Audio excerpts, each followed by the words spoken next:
Hello नमस्कार दोस्तों, स्वागत है आप सभी लोगों का आपके अपने यूट्यूब चैनल डीओपी एग्जाम यानी डिपार्टमेंट ऑफ पोस्टिंग एग्जाम पर। आज के इस वीडियो में हम जीडीएस टू एमटीएस एग्जाम का नेक्स्ट टॉपिक जो आपका है मेथड ऑफ एड्रेस, उसकी थ्योरी और महत्वपूर्ण जितने भी क्वेश्चन बनते हैं वह सभी सोल्व करेंगे। इससे पहले हमने पहले वाली वीडियो में एक क्वेश्चन छोड़ा था आपके लिए, post office guide part first के किस रूल में मैनर ऑफ अपेक्सिंग पोस्टेज स्टाम्प पढ़नी था। ये क्वेश्चन आपके एग्जाम में आया हुआ भी है, इसलिए इसमें आपका सही आंसर है रूल 23। सी ऑप्शन आएगा सी। मेथड ऑफ एड्रेस, इसमें हम देखेंगे एड्रेस किस प्रकार लिखा जाता है, जो आपका सेंडर होता है, रिसीवर होता है, जो और आर्मी एड्रेस पर एड्रेस किस प्रकार लिखा जाता है, उस पर पिन कोड लिखे जाते हैं या क्या लिखे जाते हैं, वो सब भी हम देखेंगे। पते को पत्र पर सही तरीके से लिखना चाहिए ताकि डाक वस्तु के शीघ्र वितरण में बहुत सुविधा हो। पत्र व्यवहार में देरी और वितरण में त्रुटियां अक्सर गलत और अपूर्ण डाक के कारण होती है, इसलिए पता पूर्ण और काफ़ी निश्चित होना चाहिए जिससे बिना किसी लंबी पूछताछ के स्थान पर उस डाक वस्तु का आसानी से प्रेषण और वितरण सुनिश्चित किया जा सके। तो जो भी आप एड्रेस लिखते हो उसको सही तरीके से लिखना चाहिए, जो भी आपकी लैंग्वेज है उसमें गलतियां नहीं होनी चाहिए, एड्रेस सही तरीके से लिखना चाहिए। लिफाफे की लंबाई के समांतर वस्तुओं के सामने की और दाएं हाथ की तरफ डाक टिकट, लेबल, डाक निशान तथा चिन्हों के लिए कम से कम 3 सेंटीमीटर जगह छोड़ी जानी चाहिए। यानी जो जैसे आपका ये लिफाफा है, यहाँ पे हम सेंडर का एड्रेस लिखते हैं, यहाँ पे हम फ्रॉम का एड्रेस लिखते हैं, और यहाँ जो जगह रहती है जहाँ हम डाक टिकट लगाते हैं, या ये कितने सेंटीमीटर जगह होती है, 3 सेंटीमीटर।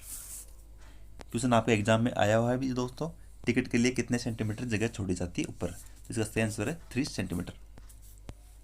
डाकघर की सूची पीओ गाइड पार्ट फर्स्ट में दिए गए हिस्से के अनुसार पोस्ट टाउन का नाम बड़े व साफ अक्षरों में लिखना चाहिए तथा इसे रेखांकित भी करना चाहिए। ये क्वेश्चन भी आपके एग्जाम में आया हुआ है, किस प्रकार लिखना चाहिए, पोस्ट टाउन का नाम बड़े अक्षरों में ब्लॉक लेटर, बड़े व साफ यानी ब्लॉक लेटर अक्षरों में लिखना चाहिए तथा इसे रेखांकित भी करना चाहिए।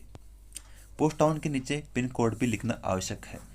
आपके दोस्तों जैसे एग्जाम में क्वेश्चन आया हुआ है, पिन कोड कितने डिजिट का होता है, उसकी फुल फॉर्म क्या होती है।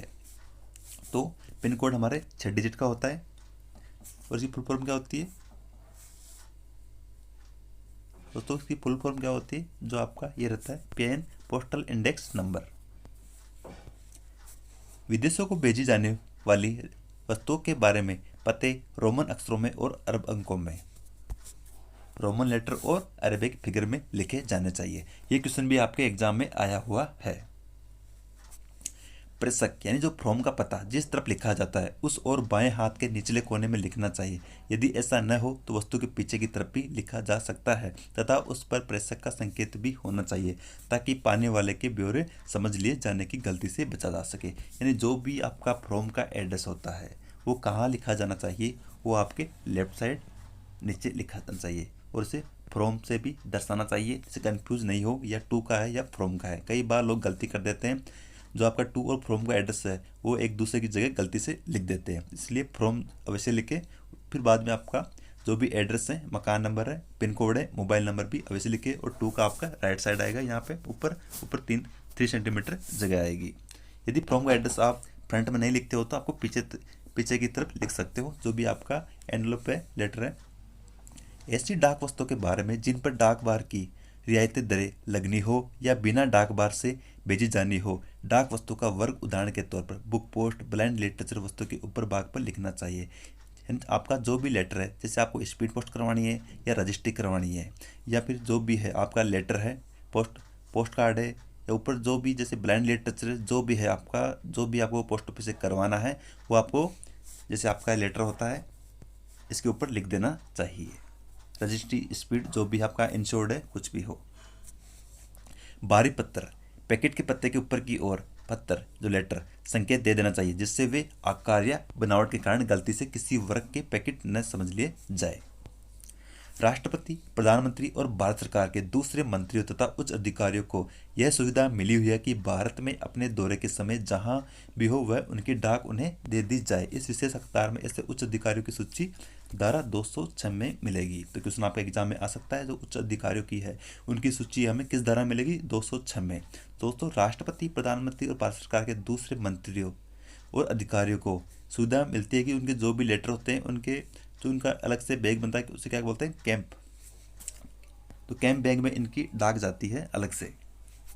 Mail for defence personnel serving in the army and air force, थल सेना और वायुसेना में काम करने वाले रक्षा सेवा के कर्मचारियों की डाक। यहाँ से भी क्वेश्चन आपको एग्जाम में पूछा जा सकता है। थल सेना और वायुसेना के कर्मचारियों की डाक जो सैनिक डाकर के द्वारा बढ़ती है, उनके पते हमेशा निम्नलिखित ब्यौरे देने चाहिए। तो इनके क्या क्या आना चाहिए, पहले तो नंबर, फिर रैंक, फिर नेम और फिर यूनिट, चाहे आपका एयरफोर्स का हो या आर्मी का हो। ऐसे डागर पर 56 एपीओ और 99 एपीओ, ये दो एड्रेस होते हैं। तो 56 एपीओ ये कहाँ पर आपका एग्जाम पूछा जा सकता है, ये आपका दिल्ली में। और जो 99 एपीओ ये आपका कोलकाता में। ये क्वेश्चन भी आपको एग्जाम में पूछा जा सकता है। भारतीय नौसेना के जहाजों में काम करने वाले नौसैनिक कर्मचारियों की डाक। अब नौसेना वाले दोस्तों, फ्लीट कार्यालय बम्बई, ये क्वेश्चन आपको एग्जाम में पूछा जा सकता है कि मार्फत पता लिखकर भेजना चाहिए। इसमें पाने वाले का नंबर और दूसरे ब्यौरे जहाज का नाम भी देना चाहिए। डाकघर द्वारा अधूरे नाम एवं पते वाली डाक वितरित नहीं की जाएगी। जिस डाक पर अधूरा नाम व पते होगा वो वितरित नहीं की जाएगी। पंजीकरण, रजिस्ट्रेशन, बीमा, वीपीएमओ, पार्सल या अन्य डाक वस्तुएं तब तक स्वीकार नहीं की जाएगी जब तक यह निश्चित फर्म या विशेष व्यक्ति के न हो। ऐसी डाक वस्तुएं जो विशेष व्यक्ति या फर्म के नाम से हो, जिसके नाम से पोस्ट बॉक्स की मार्फत तथा कार्यालय का नाम जहां पोस्ट बॉक्स दर्ज हो स्वीकार की जाएगी, बशर्ते कि वह उस व्यक्ति या फर्म के नाम से हो जिसके नाम से पोस्ट बॉक्स रजिस्टर हो। यदि वितरण कार्यालय में यह मालूम हो गया कि प्राप्तकर्ता उसका किराएदार न रहा हो तो डाक वस्तु प्रेषक को लौटा दी जाएगी। यदि दोस्तों कोई लेटर आता है जो पोस्ट बॉक्स नंबर दिया होता है, यदि वह पोस्ट बॉक्स जिस नाम से लेटर आता है उसी नाम से दर्ज हो जो हमारे पोस्ट ऑफिस में है, अगर किराएदार वही व्यक्ति है तो वो लेटर उसी को मिल जाएगा। यदि वह व्यक्ति नहीं है, कोई और है, तो वो जो आपका लेटर है, आर्टिकल है, वह जो आपका फॉर्म वाला एड्रेस है उस पर वापस लौटा दिया जाएगा। ये क्वेश्चन भी आपको एग्जाम में पूछा जा सकता है। एडिशन ऑफ सेंडर्स एड्रेस, प्रेषक का पता लिखना। तो एड्रेस का पता किस प्रकार लिखा जाता है वो बताते हैं। सभी डाक वस्तुओं के नीचे बाएं हाथ कोने पर भेजने वाले का नाम, पता और पिन कोड सहित लिखा होना चाहिए, जिससे डाकघर उसे वितरण न किए जाने पर बिना खोले बिना देर किए प्रेषक को लौटा दे। विशेष रूप से यह रजिस्ट्री वस्तु पत्र पार्सल पर आवश्यक है। हर वर्ष विभिन्न पुण्य प्रेषक केंद्र आरएलओ में बहुत सी अवितरित डाक को नष्ट करना पड़ता है। यानी दोस्तों जो आपका एनवलप होता है, यहाँ आपके लेफ्ट साइड डाउन में फ्रॉम का एड्रेस आना चाहिए, और जहाँ आपका राइट साइड थोड़ा ऊपर यहाँ का टू का एड्रेस आना चाहिए, और यहाँ पे आपकी डाक टिकट आनी चाहिए जो 3 सेंटीमीटर जगह होती है। अगर फ्रॉम का एड्रेस फ्रंट में नहीं हो तो पीछे भी लिख सकते हैं। कई लोग दोस्तों एड्रेस जो उल्टा लिख देते हैं या आधा अधूरा लिख देते हैं। जो लेटर कहाँ जाते हैं, हमारे आरएलओ में जाते हैं। जो आपका आरएलओ है, आरएलओ की फुल फॉर्म क्या होती है, रिटर्न लेटर ऑफिस। ये क्वेश्चन भी आपको एग्जाम में पूछा गया है। आरएलओ की फुल फॉर्म क्या होती है और जो आर्टिकल है वो कहाँ जाते हैं। हर वर्ष विभिन्न पुण्य प्रेषण केंद्र आरएलओ बहुत सी अवितरित डाक को नष्ट करना पड़ता है, क्योंकि उनके प्रेषक के स्थान का पता न तो उनके भीतर होता है न बाहर। यह सुझाव दिया जाता है कि पैकेट से भेजे गए फोटोग्राफ के बारे में फोटोग्राफ के विशेष पीछे प्रेषक का नाम और पता लिख देना चाहिए। जो आपके फोटोग्राफ होते हैं उसके पीछे भी आप अपना एड्रेस लिख सकते हो। दोस्तों ये थ्योरी है जो हमने कंप्लीट कर ली है। अब इसके जितने भी महत्वपूर्ण क्वेश्चन बनते हैं वो भी हम देख लेते हैं। क्वेश्चन नंबर 81 है, लेटर पर एड्रेस लंबाई के समांतर होना चाहिए। एड्रेस के ऊपर दाएं तरफ कितने सेंटीमीटर स्टाम्प के लिए जगह रखी जाती है। क्वेश्चन आपका 1 B 2 C 3 D 4, जैसे मैंने आपको बताया था सी ऑप्शन 3 सेंटीमीटर जगह होनी चाहिए। क्वेश्चन नंबर 82 है, post office guide part first के किस क्लोज में हाई गवर्नमेंट ऑफिसर की लिस्ट दी गई है। ए ऑफिस 204, बी आपका 205, सी है 206, डी है 207। सही ऑप्शन आएगा आपका इसमें। दोस्तों कौन सा ऑप्शन आएगा आपका इसमें आपका सही ऑप्शन आएगा सी 206। क्वेश्चन नंबर 83 है, एड्रेस में पोस्ट टाउन लिखना चाहिए। A in block letter, in small letter, C दोनों में से कोई भी, डी दोनों में से कोई भी नहीं, तो इन ब्लॉक लेटर ये ऑप्शन आएगा। 84 है, यदि हम किसी अन्य देश को कोई लेटर भेज रहे हैं तो एड्रेस लेटर और फिगर में लिखना चाहिए? A Arabic Roman, B Roman Arabic, C Arabic, दोनों अरेबिक में, डी दोनों रोमन में। तो आपका सही ऑप्शन आएगा रोमन अरेबिक में, ये ऑप्शन, जैसा मैंने आपको पहले बताया भी था।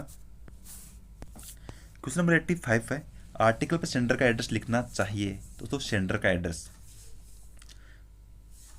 आर्टिकल के दाएं तरफ नीचे, आर्टिकल के बाएं तरफ नीचे, सी आर्टिकल के पीछे, डी है आपका बी व सी दोनों। तो जैसे मैंने आपको बताया था,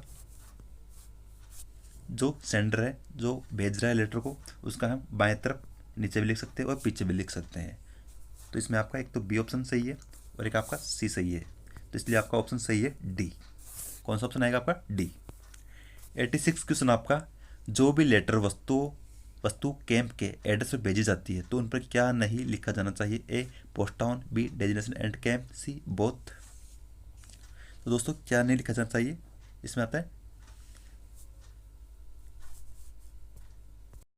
दोस्तों क्वेश्चन नंबर 86 है, वो आपको कमेंट करके बताना है इसमें क्या आंसर आएगा, जिसका आंसर हम अगले वीडियो में चर्चा करेंगे। क्वेश्चन नंबर 87 है, जब राष्ट्रपति, प्रधानमंत्री, अन्य भारत सरकार मंत्री एवं उच्च अधिकारी भारत के किसी भी टूर पर हो तो उनके लिए डाक व्यवस्था द्वारा की जाती है? A special bag, B cam bag, C mail bag, D sorting bag. तो सही ऑप्शन कैम बैग बी।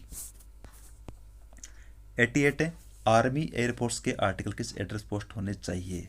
जैसा मैंने आपको बताया था, 56 एपीओ और 99 एपीओ। तो सही ऑप्शन डी। क्वेश्चन नंबर 89 है, नेवी ऑफिसर्स की मेल किस एड्रेस पर आती है? तो दोस्तों कौन सा आएगा इसमें आपका?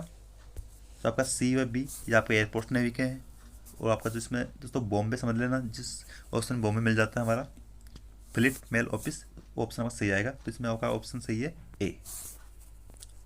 क्वेश्चन 90 है, आर्मी एंड एयरफोर्स के एड्रेस पर क्या नहीं लिखना चाहिए? 56 एपीओ, 99 एपीओ, पोस्ट टाउन। तो इसमें आपका ऑप्शन आएगा सी।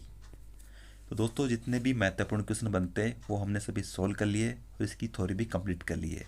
अब मिलते हैं अगले वीडियो में अगले नए टॉपिक के साथ। इसके बाद हम वॉल्यूम 5 करेंगे। वॉल्यूम 5 के बाद हम जो आपके GDS to PA, GDS MTS और पोस्टमैन टू PA का पेपर होगा, उसकी भी थ्योरी और प्लस क्वेश्चन करेंगे, जितने भी आपके जो टॉपिक है।